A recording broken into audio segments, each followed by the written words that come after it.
Lisod kayo tugkaron ang kabubuton sa Ginoo, mga igsuon, labi na gyud sa iyang pagpadayag sa iyang kaugalingon dinhis kalibutan.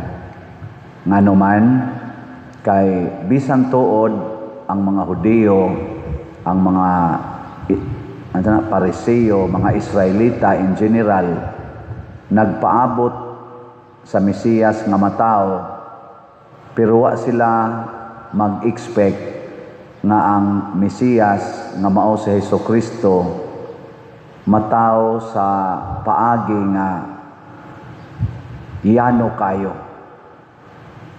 Unya, sa dihang nanulti na siya, nagpadayag na siya siyang kaugalingon, iyang gipadayag ang kamatuoran nga wa gyud sa tawhanong panabot, wa gyud maigo sa iyang kahimtang. Nang litan moingon siya, anak kos Ginoo. Pero naman si Papa ug Mama, si Jose ug si Maria.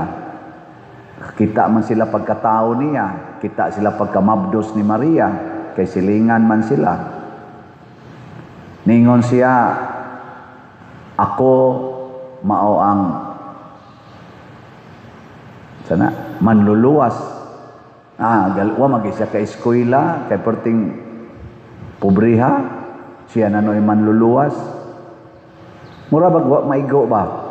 Ni samot pag yung niingon siya nga, wa gani matao si Abraham, ako mauna. Nga, samot na gyud kalisod. Parehara na sa usa ka asawa ba nga ang bana giakyos og kanini ang nangabit niya, ang bana mo ingon di lagi na tinuod. Pero hastang babae niingon kabit ko niya ang bana mo ingon ay di lagi na tinuod. Kamo mga asawa mo tuo mo niya, ang mga tao mo ingon kabit lagi na niya ang babae ng kabit lagi ko niya ang bana nimo mo ingon di lagi na tinuod, ako'y tuhoy. Saman mo tuo mo. Daghan na kaing tao ba naka-observe o nakapamatuod, nakabit gyud siya nya ang imong bana ra gyud mo bugtong tao nga niingon ay kuan lagi di lagi na tinuod, tuhoy ko. Saman tuo mo, nanay mga pictures, nanay mga ilang text messages inana, saman mo tuo mo yung di lagi na nako kabit. Lisod kay tuhuan. Mao na ang pagtuo lahi sa rason. Mo gani atong timan-an, ang faith is different from reason. It is higher knowledge. Pag ibutang man itong knowledge, it is higher knowledge. Gitawag na siya og wisdom. Muna diri sa atong kaning unang pagbasa, si Abraham dili sayon ang iyang nadawat nga saad sa Ginoo. Di na tumaabot sa iyang rason nga niingon ang Ginoo sa iya ng katiguangon ba, niingon ang Ginoo, mga nakagdaghan kaayo nga ang uban nimong mga anak mahimong mga hari, nya kining yuta nga karon usa ka kalangyaw mahimo ning imo tanan. Nya sa iyang katiguangon mga 80 na kapin, hapit na mo 90 tingali pagsaad sa Ginoo ani. Ang iyang edad kinsa pa man, nya wagi anak niya, ang iyasang asawa 7 ka tuig rasad iyang pagkamanghod, so hapit na sad tumunubinta. Kinsa pa mang huna-hunaa sa tao nga motuo ana. Mao na nga dipakita ni Abraham nga nahimo gid siyang tinuod nga amahan tungod sa iyang pagtuo. Mituo siya, perti gyud niyang pagkahimo ang amahan. Mao na ang pagtuo di ay mao ang atong pagdawat sa pulong sa Dios nga way reklamo. Ayaw na pagsigig analyze sa pulong sa Dios.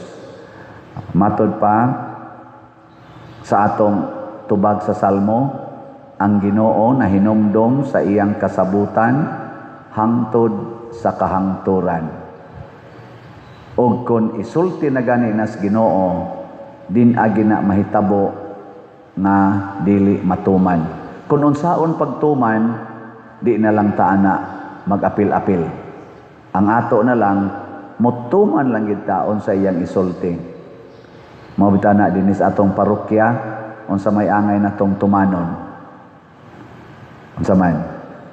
Sige ra gid palit og slot. Kada palit ni mong slot, mag-anam sa katuman ang planos Ginoo sa atong parokya.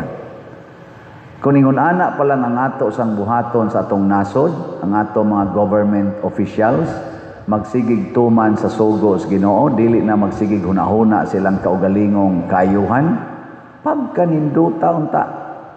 Galing lang karon ang ilang hunahunahon, hasta guan na ko'y kwarta, ma-elected pa baka ko sunod nga kuan mo naron daghan kay mga balimbing, daghan kay sa una supporter aring administrasyon sa mga Duterte.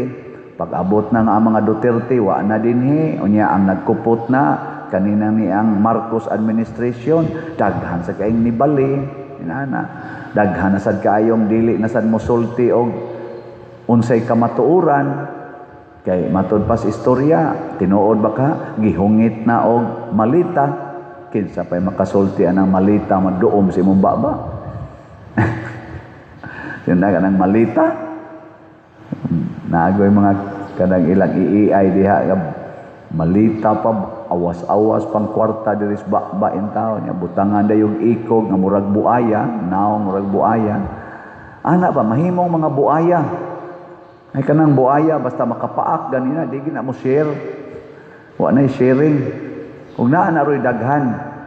Nya karon sad sige na ning kuan ning impeachment og pananglitag di gini ma-impeach nya mudaog gini si BP Sara inig eleksyon pohon sa 2028 anawa ato na lang ng ingnon mangambak na sana ari na sana magsigig baiid ni Sara kinsa gani kusog kaayo ala baiiran og sa tinud-an ay daghan kay nakapahimo sa mga Duterte ay sa eleksyon atong 2025 daghan na karon na malintong na kunong uban hinaot unta dili ta ingon ana mahinumdom unta ta sa atong kasabutan sa Ginoo nga magpabilin gid tang matinud-anon sa atong saad sa Ginoo sama ni Abraham nya mahimo ra ni kun motuo ta nga ang Ginoo sad di sa gyud malimot nato mo na nga kun mobalintong tas pikas moadto ta yawa-yawa tungod las kwarta